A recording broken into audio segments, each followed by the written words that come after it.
Hello friends, আমি অর্পণ। তো দেবদার খাদান সিনেমার আরও একটি নতুন গান কিন্তু আজকে রিলিজ করে গিয়েছে। জাস্ট একটু আগে ড্রপ করা হয়েছে দেব এন্টারটেনমেন্ট ভেঞ্চার্স এবং সুরিন্দার ফিল্মসের তরফ থেকে। গানটার নাম হচ্ছে কিশোরী। বহুদিন পরে একটা অসাধারণ একটা গ্রাম্য পরিবেশের একটা সেই 90s ফিল পেলাম, 20s সেই ভাইব পেলাম। অর্থাৎ 2000 থেকে 2006 সাল 8 সাল অবধি যে ভাইবটায় বুম্বাদা, জিদ্দা, মিঠুনদা সেই টাইমে যারা কাজ করতেন, যে সিনেমাগুলো বেরোতো, সেই কিছুটা ভাইবটা না কমার্শিয়াল সিনেমা, যেটা একদম গ্রাম বাংলার যুগের যে কমার্শিয়াল সিনেমা। আমি কোনো তুলনা করছি না, আমি জাস্ট বোঝানোর চেষ্টা করছি যে ধরো বুম্বাদা সূর্য সিনেমায় যে গানগুলো ছিল, হুলায়া হো, ওই যে হুলায়া হলো গানটা, বা ছড়িয়ে গেল ভালোবাসার যে গানটা, কিংবা ওই রকম টাইপের সিমিলার যে মিল রয়েছে যে গানগুলো, সেই রকম টাইপের কিছুটা ফিল এই গানটায় পেলাম। অতটাও লেভেলের সেই অনুযায়ী হয়তো ভাইব ক্রিয়েট করছে না, but at the same time দাঁড়িয়ে আমি বলবো যথেষ্ট ভালো চেষ্টা করেছে তারা।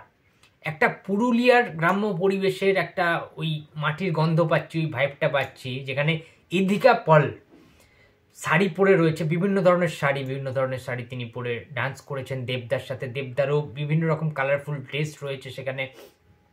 অসাধারণ লাগছে দুজনের কেমিস্ট্রিটা ভিজুয়ালি দেখতে। এবং সবচেয়ে বড় কথা হচ্ছে গানটায় একটা সারল্য বোধ রয়েছে, গানটায় কোনো কঠিন শব্দ নেই। গানটার লিরিক্স দিয়েছেন প্রীতম সেন এবং এই গানটি গেয়েছেন রথিজিৎ ভট্টাচার্য এবং অন্তরা মিত্র। গানটার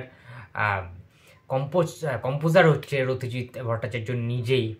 আমরা সবাই জানি যে রথিজিৎ দা কত বড় মাপের একজন মিউজিক কম্পোজার হয়ে উঠেছে, কোরিওগ্রাফার থেকে শুরু করে সারেগামাপাতে আমরা দেখছি তার কাজ, খুবই অসাধারণ কাজ তিনি করছেন রথিজিৎ দা। এবং গানটা দুর্দান্ত একটা গান হয়েছে, 3 মিনিট 50 সেকেন্ডের একটা কিন্তু গান হয়েছে। কিশোরী কিশোরী, ওই যে টানটা না, একটা মধুর একটা কিন্তু একটা সফটনেস রয়েছে গানটার মধ্যে, একটা ওই ফিলটা, একটা প্রেমের যে গান, একটা গ্রামে একটা আলাদা লেভেলের লাগছে কিন্তু, ঠিক আছে। এবং ইয়াং দেব, অর্থাৎ বাবা দেব না, এটা হচ্ছে ছেলে দেবের যে ভার্সানটা, বড় বড় চুল, এবং মানে বলছি না যে ওই ব্যাপারটা রয়েছে ভাই, ঠিক আছে। জাস্ট অ্যাকশন দেবদা ফিরছে এটা না, অ্যাকশন দেবদা ফিরছে প্লাস বোনাস হিসাবে সেই অ্যাকশন দেবদার মধ্যেই একটা রোম্যান্টিসিজম আমরা পাচ্ছি। রোম্যান্টিক কিং বলা হয় যে দেবকে, এখনকার দিনে আজকের যুগে দাঁড়িয়ে হার্থব বলা হয় বাংলা সিনেমার বা টলিউডের হার্থব দেব।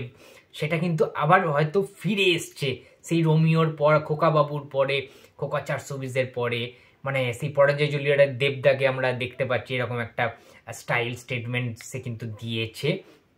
এবং ইদিকা পালের সাথে দেবদার জুটিটা বেশ ভালো লাগছে, বেশ দেখতে কিন্তু ভালো লাগছে। তাদের নাচগুলো অপূর্ব লেগেছে সত্যি কথা বলতে গেলে, ঠিক আছে।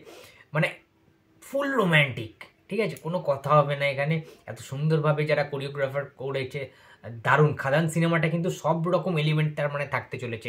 অনলি ফর অ্যাকশান, যারা বলছিল শুধুমাত্র অ্যাকশান, না, অ্যাকশানও থাকবে, ভালোবাসাও থাকবে, প্রেমও থাকবে, ভালো গল্প থাকবে স্ট্রং, ঠিক আছে, সব কিছু থাকবে, সব কিছু থাকবে এখানে। প্লিজ কেউ কারোর সাথে তুলনা করো না, কোনো সাউথের সাথে, কোনো পুরনো বাংলা ছবির সাথে আমি তুলনায় কোনো জিনিস করতে চাই না, কম্পারিজন করতে চাই না, ঠিক আছে। কম্পেয়ার করলেই একটা সিনেমাকে ছোট করা হবে, একটা সিনেমাকে হাইপ তুলে দেওয়া হবে, বড় করে দেওয়া হবে, সেটার মধ্যে আমি নেই বস।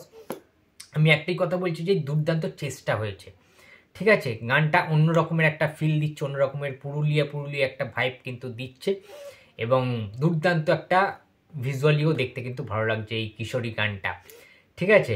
তো তোমাদের এই গানটা কেমন লেগেছে অবশ্যই কমেন্ট বক্সে জানিয়ে দিই। এবং খাদান সিনেমাটা তোমরা ফার্স্ট ডে ফার্স্ট শো নিশ্চয়ই যাচ্ছ। ভাই একটা কথা বলে দিই, পুষ্পা দেখতে আমি যাবো ভেবেছিলাম, আজকে টিকিট পাইনি, টিকিট কাটা হয়ে গেছে, ইভিনিংয়ের শো আছে, দেখতে যাব, দেন রাতে আমি রিভিউ অবশ্যই করব। ওকে, তো এটা নিয়ে কারোর কোনো আশা করছি বক্তব্য হবে না, নাহলে বলবে আবার অর্পণদা ঘরে বসে বসে রিভিউ মেরে দিলে, লোকের রিভিউ দেখে।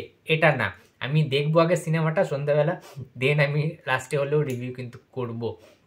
তো যাই হোক, খাদান সিনেমার কিশোরী গানটা দারুণ লেগেছে। তোমাদের কেমন লেগেছে দেব ফ্যান্সদের বলছি, প্লিজ লাইক করো, কমেন্ট করো, চ্যানেলটা সাবস্ক্রাইব করে দিও প্লিজ। তো দেখা হচ্ছে আবার পরের ভিডিওতে, তো টাটা।